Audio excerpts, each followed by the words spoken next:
Hi, this is Miss Cairo. I'm at the top of page 148 in your math activity book, and the heading on the page says Extend and Apply the Generalization.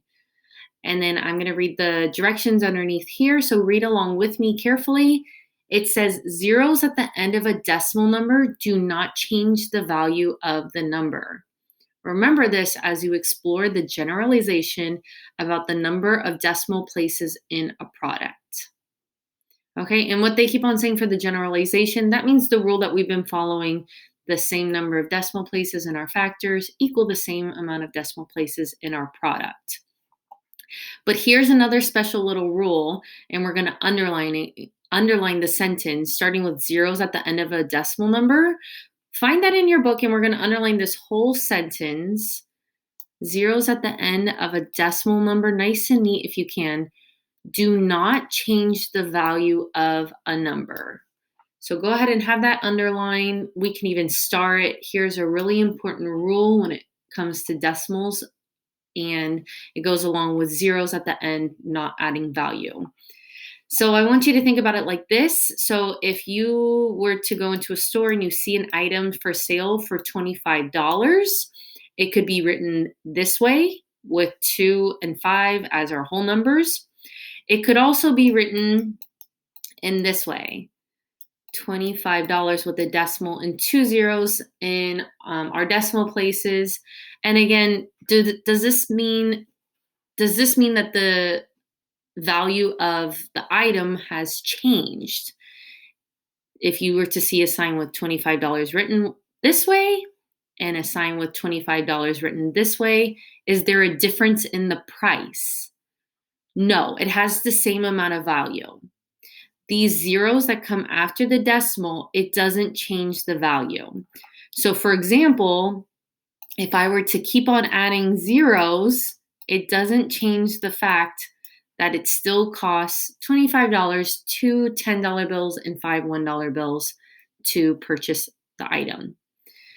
And then this also holds true if there was a digit maybe added into the tenths or the hundredths place. So for example, if I have 9/10, if I were to add a zero after 9 in the tenths place into the hundredths, does that change my value?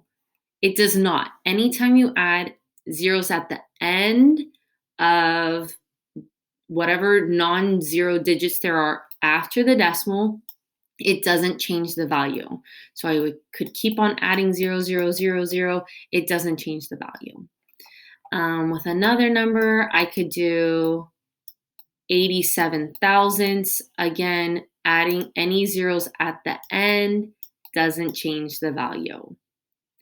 What we can't do, though, is add zeros to the end of a whole number. That would change its value. So for example, if I have a whole number of, say, 14, for example, and if I add zeros at the end of that, so if I were to say, is this the same now as 14? Nope, this is now 1,400. This changed the value of my 1 and my 4 by shifting the place values over. This also isn't true if we add zeros in between different non-zero digits after the decimal. So for example, if I were to take 87 thousandths and add zeros in, and I were to say, does this change the value of this original number? It does, okay? So the rule is zeros at the end don't change. Let's go along and let's get some practice in. It says these exercises all have an extra zero in the product because of the 5 pattern.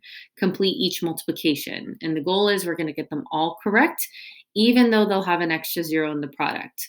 So for example, number 29 is 5/10 times 2. Let's do this together. We can do this directly in our book. Remember, the rule is let's ignore the decimal and multiply as if we're multiplying 2 whole numbers. So if I ignore the decimal, I have 5 times 2. Go ahead and write that into your book. What's 5 times 2, everyone? It is 10. So let's write 10 with a little bit of space in between and at the end and so on in our book. Our answer is not 10, though. We have how many decimal places in our factors? 1 decimal place for 5/10. How many decimal places should there be in our product then? 1 decimal place. So I'm going to underline the 0 and place a decimal in between the 1 and the 0. And now we have our answer of 1 and 0 tenths. That's correct, but even more correct would be to just drop this 0. It has no value. So 1 and 0 tenths is just equal to 1 whole. 1/2 or 5 tenths times 2 is equal to 1 whole.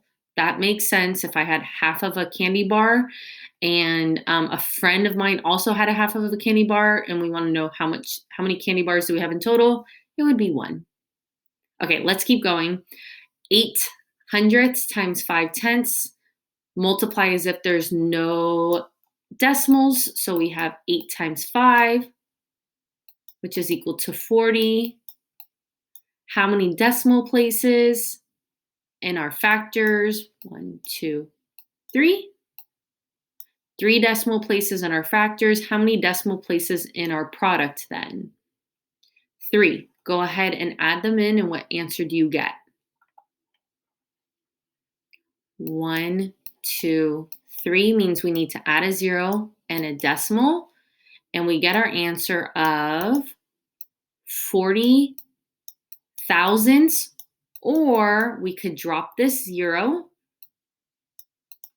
and get 4 hundredths. Same answer, we just dropped the 0, it has no value. Please try number 31. What do you get? 4 tenths times 5 tenths.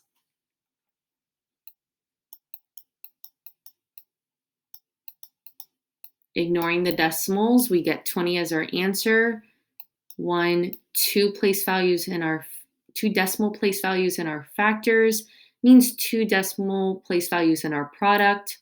1, 2, we add in a decimal before the 2, and we get an answer of 20 hundredths, or just 2 tenths. That 0 can be dropped.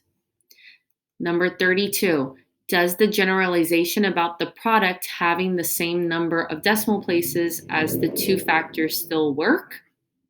Yes, it does.